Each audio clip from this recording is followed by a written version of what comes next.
Hello everyone, welcome back to my channel. तो आज के इस वीडियो में हम डिस्कस करेंगे विलियम गोल्डिंग की लिखी famous novel Lord of the flies. Lord of the flies William Golding की फर्स्ट नॉवेल थी जो कि पब्लिश हुई थी 1954 में, shortly after the end of world war second. ये जो नॉवेल है ये आर एम बैलेंटाइन की जो कोरल आइलैंड नॉवेल है 1857 में जो पब्लिश हुई थी उससे ये ली गई है। कोरल आइलैंड वो एक नॉवेल है जो कि तीन बॉयज की स्टोरी बताती है जो कि एक सुनसान आइलैंड पर फंस जाते हैं। तो उसी तरीके से विलियम गोल्डिंग ने देखा कि जो आर एम बैलेंटाइन का इंटरप्रिटेशन था वो सिचुएशन को लेकर के, जैसे बच्चे किस सिचुएशन में कैसा रिएक्ट करते हैं, उनको लगा कि ये इमेच्योर है, यानी कि ये बिल्कुल सही नहीं है। तो एक तरह से विलियम गोल्डिंग की लॉर्ड ऑफ द फ्लाइज जो है वो इनडायरेक्ट क्रिटिक है कोरल आइलैंड का। गोल्डिंग इसमें इस नॉवल में जो दो नेम हैं जो बैलेंटाइन की कोरल आइलैंड में भी हैं, जैसे कि राल्फ और जैक, इन दो नामों को ये सेम रखते हैं, जिससे कि ये दोनों नॉवल में बहुत अच्छे से डीपर कंपैरिजन मतलब कि डेवलप कर पाए। जैसे कि कोरल आइलैंड में जो बॉयज होते हैं वो अपना टाइम स्पेंड करते हैं प्लेजेंट में, यानी कि बहुत खुशी खुशी एडवेंचर में बहुत ज़्यादा वो खुश होते हैं। जबकि जो लॉर्ड ऑफ द फ्लाइज है इसमें बच्चे क्या करते हैं, उनके बीच एक पॉलिटिकल कॉन्फ्लिक्ट चलता है, वो आइसोलेशन में रहते हैं और बहुत ज़्यादा लोनली फील करते हैं। तो एक तरह से लॉर्ड ऑफ द फ्लाइज जो है ह्यूमन काइंड के डार्क साइड को ये एक्सप्लोर करती है। लॉर्ड ऑफ द फ्लाइज एक एलिगोरिकल नॉवेल है और उसमें विलियम गोल्डिंग बताने की कोशिश करते हैं कि जो मैन के द्वारा बनाया गया कल्चर है वो किस तरीके से फेल हो जाता है। और इसको साबित करने के लिए वो एग्जाम्पल लेते हैं एक group of British school boys का, मतलब कि एक ब्रिटिश स्कूली बच्चों का एक ग्रुप होता है, उसको वो लेते हैं जो कि एक डिजर्टेड आइलैंड यानी कि सुनसान आइलैंड में फंस जाता है और वो अपने आप से खुद को गवर्न करने की कोशिश करते हैं, लेकिन जिसका रिजल्ट जो है बहुत ज्यादा डिजास्ट्रस होता है। इस नॉवेल में जो कट हेड है, मतलब कि जो सुअर का एक हेड होता है जो उसमें दिखाया गया है चैप्टर 8 में, उसी को इस नॉवेल में लॉर्ड ऑफ द फ्लाइज कहा गया है, जो कि जैक और उसके जो ग्रुप होते हैं उसको एक स्टिक पर मतलब कि छेद करके उसको वहां टांग देते हैं। बाद में वो ग्राउंड पे गिर जाता है और डिकम्पोज होने लगता है। तो बहुत सारी मक्खियों को यानी कि फ्लाइज को वो अट्रैक्ट करता है और बाद में यही जो सिंबल हो जाता है वो डेविल का सिंबल बन जाता है, यानी कि एविल का। और जब साइमन इसको घूरता है, बहुत लगातार इसको टकटकी लगाकर देखता है, तो उसको पता चलता है कि जो रियल एविल है वो तो ह्यूमन के यानी कि हम लोगों के अंदर है, ना कि आइलैंड पे। यानी कि आइलैंड पर कोई भी बीस्ट नहीं है, ये जो एविल है वो हमारे अंदर ही है।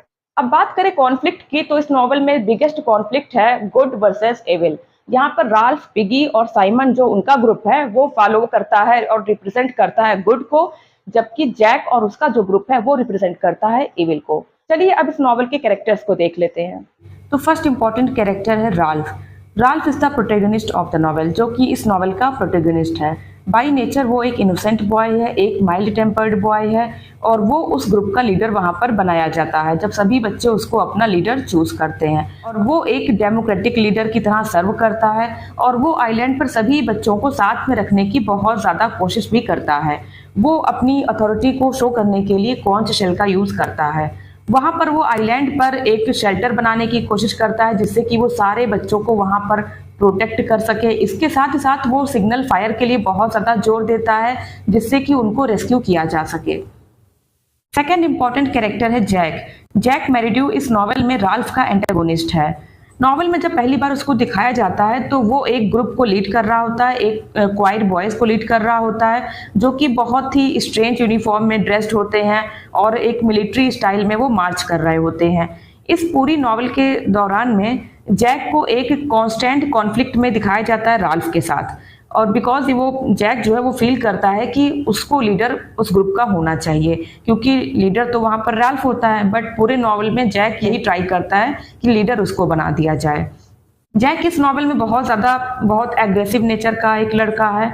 उसका टेम्परामेंट बहुत ज़्यादा फियरी है और वो बच्चों को इंसाइट करता है कि वो हंट करें और वाइल्ड डांस करें और इस तरीके की क्रूअल चीज़ें, मतलब कि जंगली टाइप की चीज़ें वो बच्चों को वहाँ पर सिखाता है और एक तरह से वो सैवेजरी सिखाता है वहाँ पर बच्चों को। थर्ड इंपॉर्टेंट कैरेक्टर है साइमन। साइमन एक क्वाइट और एक शाई बॉय है ग्रुप का। नॉवेल में साइमन जो है एक विजनरी की तरीके से उसको दिखाया गया है। वो अक्सर ही ऑफन ही जंगल में चला जाता है और वहाँ पर नेचर को देखता है, वो लाइफ को देखता है, मतलब कि वो सारी चीज़ें समझने और सीखने की कोशिश वहाँ पर करता है। उसका जो बिहेवियर है वो बच्चों से काफ़ी ज़्यादा डिफरेंट है। वो दूसरे बॉयज की अपेक्षा अकेला रहना पसंद करता है। वो ग्रुप में नहीं रहता है और अक्सर ही वो अकेले जंगल में निकल जाता है जिससे कि वो सच की तलाश कर सके। इस नॉवेल में एक बंदा है जिसको रियलाइज होता है कि Lord of the flies actual में क्या है, और वो क्या है, वो एक रियल बीस्ट है जो कि इविल है, जो हम सबके अंदर होता है। जबकि जो वहां पर माउंटेन पे जो बीस्ट है उससे डरने की कोई भी जरूरत नहीं है, क्योंकि ये तो बस डेथ है। तो इस तरीके से नॉवल में विजनरी जो बॉय है वो साइमन है, और साइमन यहाँ पर इस नॉवेल में क्राइस्ट फिगर की तरीके से दिखाया गया है, क्योंकि वही इस नॉवेल में ट्रुथ यानी कि साल्वेशन लाने की कोशिश करता है, यानी कि वो पाने की कोशिश करता है। लेकिन इसके बदले में उसे मिलता क्या है कि वो जो बच्चे होते हैं वो उसकी बात को सुनते नहीं हैं। वो जब पहाड़ी पर से जाता है बच्चों को बताने, तो बच्चे उसकी बात को सुनते नहीं हैं और बदले में उसको वहां पर किल कर देते हैं।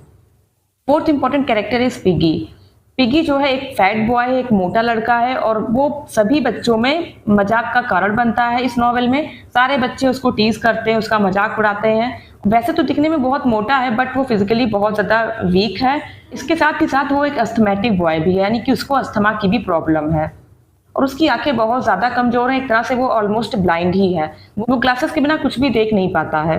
बट पिगी ही इस नॉवेल में एक रेशनल की तरीके से उसको दिखाया गया है। वो बहुत ज्यादा रेशनल है, यानी कि बहुत ज्यादा इंटेलिजेंट बॉय है, और वो अंडरस्टैंड करता है लाइफ को बहुत अच्छी तरीके से। इस नॉवेल में जब माउंटेन पे वो राल्फ यहाँ पर सिग्नल फायर की बात करता है तो उसको लगाने का जो काम करता है वो पिगी ही करता है। पिगी ही अपने ग्लासेस की हेल्प से वहां पर आग को फर्स्ट टाइम जलाता है। और इस नॉवेल में जब पिगी के चश्मे को जैक तोड़ देता है तो एक तरह से ये जो इंसिडेंट है वो ये सिंबॉलिकली पॉइंट्स करता है breaking up of civilised society को। जब पिगी के चश्मे इस नॉवेल में चोरी कर लिए जाते हैं जैक और उसके ग्रुप के द्वारा, तो वो कंप्लीटली ब्लाइंड हो जाता है और हेल्पलेस हो जाता है, और वो देख नहीं पाता है कि उसके ऊपर से रोजर नाम का एक जो बॉय होता है वो उसके ऊपर एक बड़ा सा पत्थर गिरा देता है, और पिगी उसको देख नहीं पाता और वहीं पर उसकी डेथ हो जाती है। और उसके साथ ही साथ वहां पर कॉन्च शेल जो होती है वो भी वहीं पर उसके साथ डिस्ट्रॉय हो जाती है। एंड लास्ट इंपॉर्टेंट कैरेक्टर है रोजर। रोजर एक सैडिस्टिक बॉय है और जैक का बहुत ही ज्यादा क्लोज कंपेनियन है। वही वो बॉय है जो कि बोल्डर एक गिराता है पिगी के ऊपर, वहीं पर पिगी की डेथ वो हो जाती है। तो पिगी की डेथ के लिए रिस्पॉन्सिबल जो बॉय होता है वो रोजर है। इस नॉवल की स्टार्टिंग में जो छोटे बच्चे होते हैं, लिटलन्स जिन्हें कहा जाता है, उनके ऊपर जो स्टोन्स फेंकने का काम करता है वो भी रोजर ही करता है। स्टार्टिंग में तो वो इतना ज्यादा सैवेज नहीं होता है, वो लिटलन्स को हर्ट करने के लिए ऐसा नहीं करता है स्टार्टिंग में, लेकिन धीमे धीमे जैसे हम नॉवल में आगे बढ़ते हैं वो पूरी तरीके से कंप्लीटली सैवेज होता चला जाता है, और सिविलाइज्ड बिहेवियर के सभी रूल्स को वो इग्नोर करता हुआ कंप्लीटली सैवेज हो जाता है लास्ट में। तो इस तरह से ये हो गए 4-5 इंपॉर्टेंट कैरेक्टर्स इस नॉवल के। अब डिस्कस कर लेते हैं नॉवल की समरी को। Let's start. तो एक वार के दौरान एक प्लेन जो कि ब्रिटिश स्कूली बॉयज को लेके जा रहा होता है उसको मार गिराया जाता है ओवर द पैसिफिक। उसमें रहने वाले पायलट की ऑन स्पॉट वहीं पर डेथ हो जाती है। हालांकि उसमें से कुछ स्कूली बच्चे सरवाइव कर जाते हैं और वे खुद को उस डिजर्टेड आइलैंड में, उस सुनसान आइलैंड में अकेला पाते हैं विदाउट एडल्ट सुपरविजन। पहले 2 बच्चे जो इंट्रोड्यूस किए जाते हैं इस नॉवल में वो इस नॉवल के मेन प्रोटोगनिस्ट हैं। उसमें से एक है राल्फ जो कि सबसे बड़ा बच्चा है, एज में सबसे बड़ा है, वो हैंडसम है एंड कॉन्फिडेंट है। दूसरा है पिगी जो कि बहुत ही ज्यादा फैट है, अस्थमेटिक बॉय है, जो बहुत ही मोटे चश्मे लगाता है और एक बहुत ही इंटेलिजेंट बॉय है। पिगी को वहां पर एक कॉन्च शेल मिलता है और वो इसको राल्फ को देता है, क्योंकि वो एक अस्थमेटिक बॉय होता है तो वो इसको बजा नहीं सकता है, इसलिए वो इसे राल्फ को बजाने को बोलता है। जब राल्फ इसको बजाता है तो दूसरे बच्चे वहां पर इकट्ठा होने लगते हैं।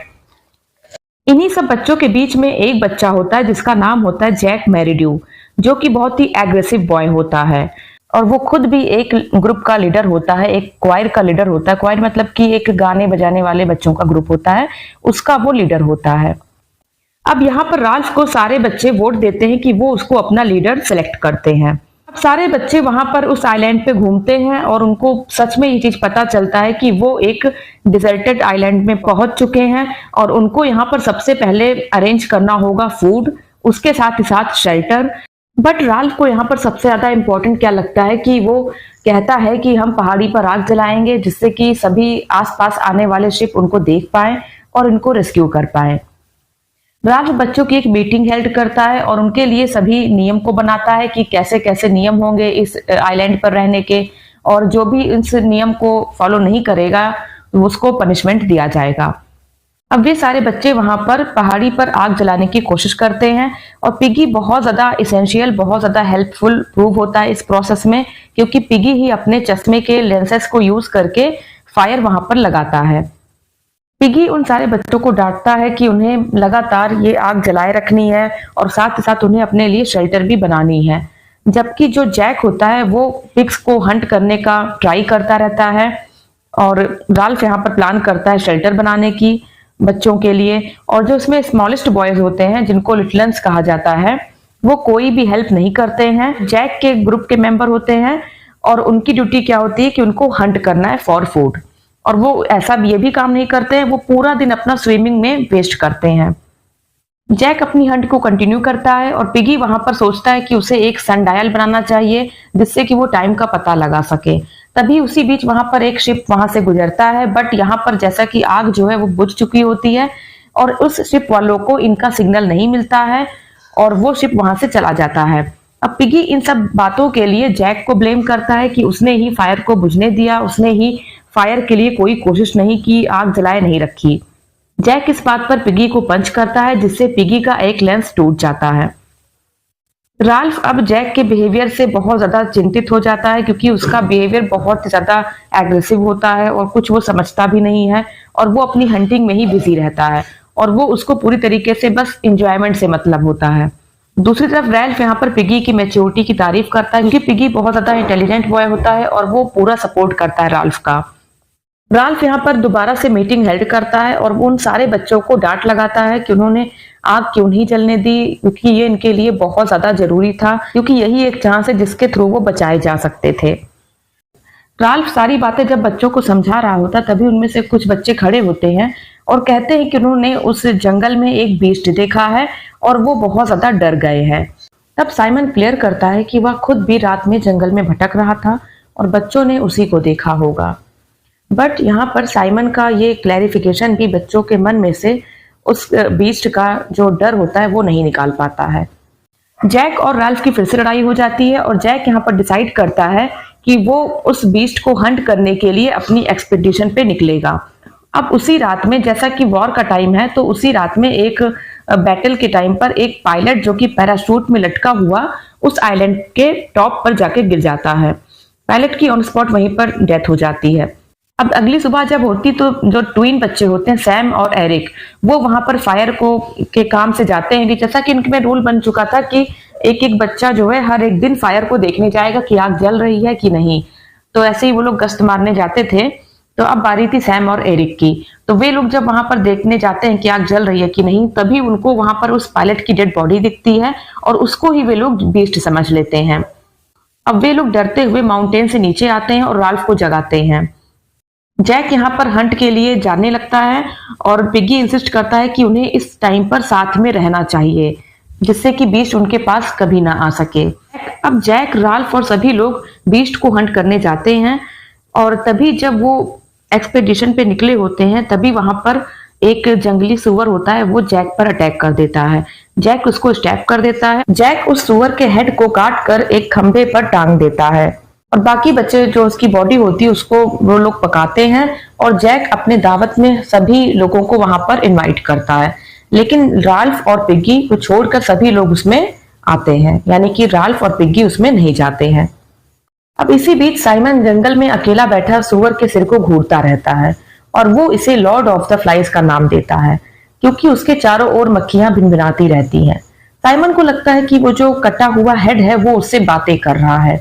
सुअर का हेड उससे कहता है कि यदि बच्चे समझते हैं कि वो उस खतरनाक बीस्ट को मार सकते हैं तो ये उनका केवल भ्रम है।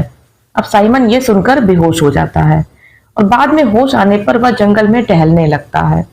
तभी उसकी निगाह पहाड़ी और पेड़ की टहनियों में पैराशूट से लटके हुए एक पायलट के डेड बॉडी पर पड़ती है। एक्चुअली में बच्चे इसी को वो खतरनाक बीस्ट समझ बैठे थे और इस भ्रम को दूर करने के लिए साइमन तेजी से उस दिशा में भागने लगता है जहां दूसरे बच्चे दावत का मजा ले रहे थे और एंजॉय कर रहे थे। अब इस तरफ राल्फ को लगता है कि भयंकर तूफान आने वाला है क्योंकि जैसा कि राल्फ और पिग्गी तो उस दावत में गए नहीं थे, तो राल्फ को लगता है कि बहुत बड़ा तूफान आने वाला है और वो इस बात की जानकारी बाकी सभी बच्चों को देना चाहता था। इसीलिए वो वहां पर उनके पास जाता है इस बात की जानकारी देने। अब जब राल्फ वहां पर पहुंचता है तो वहां पर राल्फ और जैक के ग्रुप के बीच में डिस्कस होने लगता है और वे लोग डिस्कस करते हैं कि कौन ग्रुप का लीडर बनेगा। अब राल्फ वहां पर बच्चों को उस आने वाले तूफान के बारे में बताता है, तो वे लोग बहुत ज्यादा परेशान हो जाते हैं, बहुत ज्यादा डर जाते हैं और इधर उधर भागने लगते हैं। अब इसी बीच साइमन, जो कि वो पहाड़ी से आ रहा था इन बच्चों को ये चीज बताने कि वो एक्चुअल में वहां पर कोई बीस्ट नहीं है और वहां पर एक डेड बॉडी है, तो ये बताने के लिए वो भागता हुआ आता है। और इसी डर के जो परेशान हुए थे बच्चे ये तूफान की बात सुन करके, वो बिल्कुल डर में अंधे हो जाते हैं और उसको ही, मतलब साइमन को ही वो बीस्ट समझ बैठते हैं और उसे मार डालते हैं। अब साइमन की मौत से राल्फ और पिगी बहुत ज्यादा दुखी हो जाते हैं। जैक वहां पर उस खतरनाक बीस्ट से जुड़ी हुई जो अफवाहें थी उसको और बढ़ावा देता है, और वो ऐसा क्यों करता है? क्योंकि वो बच्चों के डर का इस्तेमाल करके खुद को उनका लीडर डिक्लेयर करना चाहता था। अब आग जलाने के लिए जैक के ग्रुप को पिगी के चश्मे की नीड थी, इसलिए वो उसे चुराने की प्लानिंग करने लगते हैं। अब रात के वक्त में जैक का जो ग्रुप था वो राल्फ के ग्रुप पर अटैक कर देता है। जैसा कि राल्फ के ग्रुप में केवल 4 ही लोग बचे थे, वो थे जैसे कि राल्फ हो गया एंड पिगी हो गया, देन सैम एंड एरिक। लेकिन ये चारों लोग बहुत ही बहादुरी से मुकाबला करते हैं, लेकिन कैसे भी करके जैक का जो ग्रुप होता है वो पिगी के चश्मे को चुरा ले जाते हैं। अब दूसरे दिन राल्फ का जो ग्रुप था वो स्कूली बच्चों वाला कपड़ा पहनकर जैक के पास जाते हैं, उनके ग्रुप के पास वो इसलिए जाते हैं जिससे कि वो उससे शांति स्थापना, मतलब शांति बनाए रखने की अपील कर सके। और दूसरी बात, वो पिगी का चश्मा भी लेने जाते हैं। अब कैसल रॉक पहुंचकर राल्फ यहाँ पर कॉन्च शेल बजाकर बच्चों को इकट्ठा होने का संकेत देता है। जैक यहाँ पर राल्फ की बात नहीं मानता और उसे अपनी सीमा से बाहर जाने के लिए बोल देता है। वो अपने भाले को राल्फ पर तान देता है और राल्फ डर के वहां से भाग जाता है और सैम और एरिक को वो लोग वहीं पर बंदी बना लेते हैं। अब इसी बीच जब यहाँ पर राल्फ और पिगी भाग रहे होते हैं तो पिगी की आंखों में चश्मा तो होता नहीं है, तो उसको कुछ भी दिखाई नहीं पड़ता है। और इसी बीच जब वो एक चट्टान के नीचे से गुजर रहा होता है तो उस चट्टान के ऊपर जैक के ग्रुप का एक लड़का होता है रोजर, जो एक चट्टान को पिगी के ऊपर गिरा देता है और ऑन स्पॉट उसकी वहीं पर डेथ हो जाती है। जैक यहाँ पर सैम और एरिक को तो बंदी बना ही चुका था, वो दोनों को बांध देता है और राल्फ यहाँ पर किसी तरीके से बचकर भाग जाता है। राल्फ यहाँ पर कैसल रॉक के आसपास छिपकर जैक के ग्रुप पर किसी तरीके से निगाह रखता है और वो देख के बहुत दुखी होता है कि जो ब्रिटिश बच्चे हैं उनके अंदर कैसा जंगलीपन आ गया, कैसी क्रूरता या कैसे अनसिविलाइज्ड ये लोग हो चुके हैं। ये सब देख के राल्फ को बहुत ज्यादा दुख होता है। अब सबकी नजरों से बचकर किसी तरीके से छिप छिपा कर वो सैम और एरिक के पास जाता है। अब सैम एरिक उसे खाने के लिए कुछ मीट देते हैं और उससे सलाह भी देते हैं कि जैक का जो ग्रुप है वो उस पर हमला करने की बात कह चुके हैं। जैक ने सबको ऑर्डर दे दिया है कि वो लोग राल्फ पे हमला करें, इसलिए राल्फ को अब कहीं बहुत दूर चले जाना चाहिए। अब जैक के ऑर्डर पर उसके जो ग्रुप के जो बच्चे थे वो राल्फ का शिकार करने निकल पड़ते हैं। राल्फ यहाँ वहां कैसे कैसे भागता फिरता है, फिर भी बच्चे उसे जंगल से बाहर निकालने के लिए आग लगा देते हैं। एक्चुअली में राल्फ जो होता है वो एक झाड़ियों में छुपकर बैठ जाता है, तो जैक के ग्रुप के जो बच्चे होते हैं वो उस झाड़ियों में ही पूरे आग लगा देते हैं, जिससे कि राल्फ तो वहां से निकलेगा और वो निकलकर बीच की तरफ भागेगा और वो बीच पर ही उसको मतलब मार देंगे। अब जान बचाने के लिए भागते भागते राल्फ किसी तरीके से समुद्र के किनारे जाकर गिर पड़ता है। तभी उसी टाइम नौसेना का एक ऑफिसर वहां पर अपनी जहाज से आता है और उसको देखते ही राल्फ बहुत तेजी से रोने लगता है और पीछे पीछे राल्फ का पीछा करते हुए जैक का भी ग्रुप आता है। और जब ब्रिटिश बच्चे उस ऑफिसर को देखते हैं तो उनको भी एक अजीब सा पता चलता है कि वो कितने अनसिविलाइज्ड हो गए थे।